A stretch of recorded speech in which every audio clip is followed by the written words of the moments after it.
महापुराण की कथा कहती है, महाराज पूर्णिमा का जो चंद्र है वो विशाल काय है और उस चंद्र की पूर्णता में हमारी अभिलाषाएं भी पूर्ण हो। आप आस्था चैनल के माध्यम से जितने लोग कथा सुन रहे हैं, फेसबुक यूट्यूब पर जितने कथा सुन रहे हैं और कुबेरेश्वर धाम में जितने कथा सुन रहे हैं, आप में से कितने लोग हैं जो पूर्णिमा का व्रत करते हैं? जो माताएं करती हो जरा हाथ उठाइए। पूर्णिमा का व्रत जो करती है, करते हो ना आप लोग? रखिए हाथ।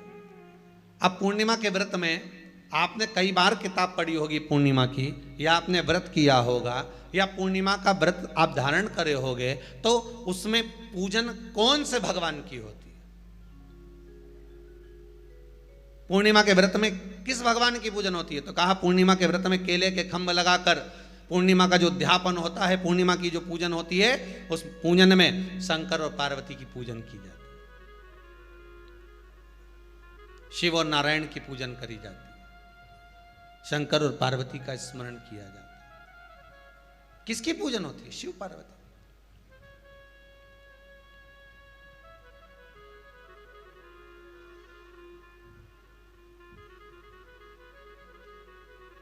क्यों शंकर और पार्वती का पूजन क्यों करा जाता है पूर्णिमा के व्रत में?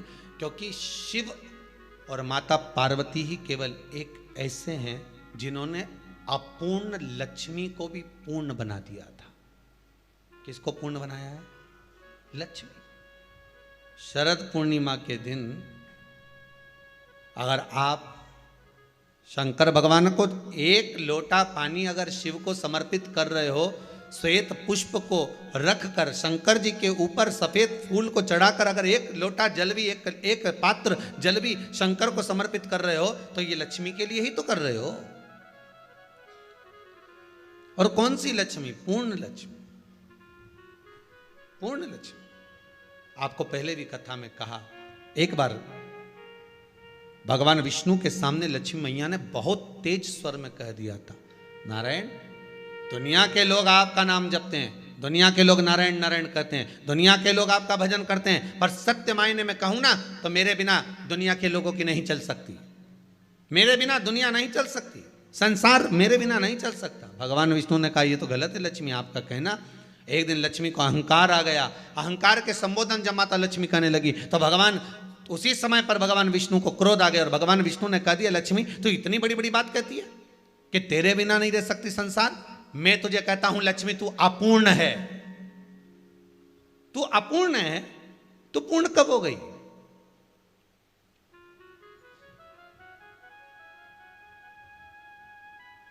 तेरी पूर्णता कहां हो गई? लक्ष्मी की आंख से आंसू बहने लगे। आज आपने मुझे अपूर्ण कहा है।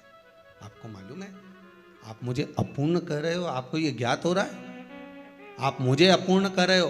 भगवान कहते हैं, हाँ लक्ष्मी, मैंने तुझे अपूर्ण कहा है। अपूर्णता का मतलब आप जानते हो ना? भगवान कहते हैं, लक्ष्मी मैं सब जानता हूं। लक्ष्मी रोती हुई माता सरस्वती के पास पहुंच गई। सरस्वती ने पूछा, क्या बात है लक्ष्मी, क्यों रो रही हो? लक्ष्मी जी ने कहा, क्या बताऊं सखी, मेरे पति ने आज मुझे अपूर्ण कह दिया है।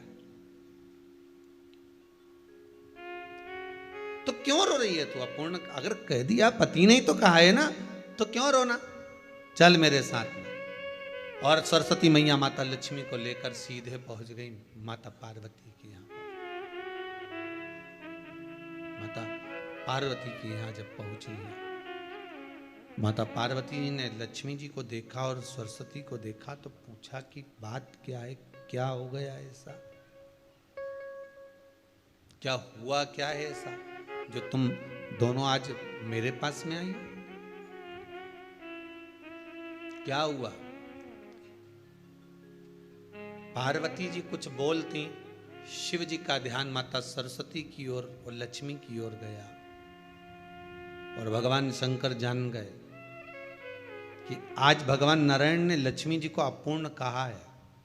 अब देखें माता पार्वती क्या कर सकती है, इसको पूर्ण बनाने के लिए करेगी क्या? क्या हुआ? माता सरस्वती जी बोली, लक्ष्मी को अपूर्ण कह दिया। अपूर्ण कह दिया? हाँ, तो क्या सोचना उसके लिए? इसको मैं अभी पूर्ण बना देती हूं। माता जगतजननी पार्वती ने गोदी में विराजमान गणेश जी को उठाया और उठाकर लक्ष्मी जी की गोद में दे दिया। ले लक्ष्मी, आज से तू पूर्ण हो गई। लक्ष्मी, आज से तू पूर्ण है। गोदी में जब तक संतान नहीं है तो नारी को लोग अपूर्ण समझते हैं, पर माता पार्वती जी ने संपूर्ण ब्रह्मांड में एक सिद्धता प्रदान कर दी कि अपने गोदी के लाल को, अपने गोदी के पुत्र को माता ने लक्ष्मी की गोद में देकर लक्ष्मी को पूर्ण बना दिया। वो दिन कौन सा था? यही शरद पूर्णिमा का दिन था। कौन सा दिन? आवाज पकड़ लो। यही शरद पूर्णिमा का दिन था। शरद पूर्णिमा का दिन लक्ष्मी को पूर्ण करने का दिन, पूर्ण करने का। केवल अमृत ही नहीं बरसता, शरद पूर्णिमा के दिन लक्ष्मी भी बरसती है।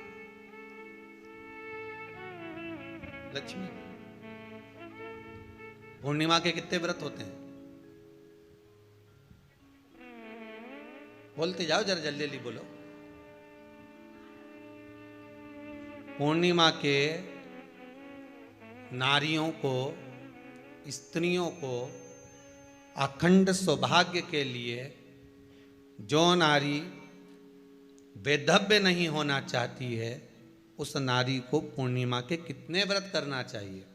जिस नारी के यहाँ संतान नहीं हो, औलाद नहीं हो, उसको पूर्णिमा के कितने व्रत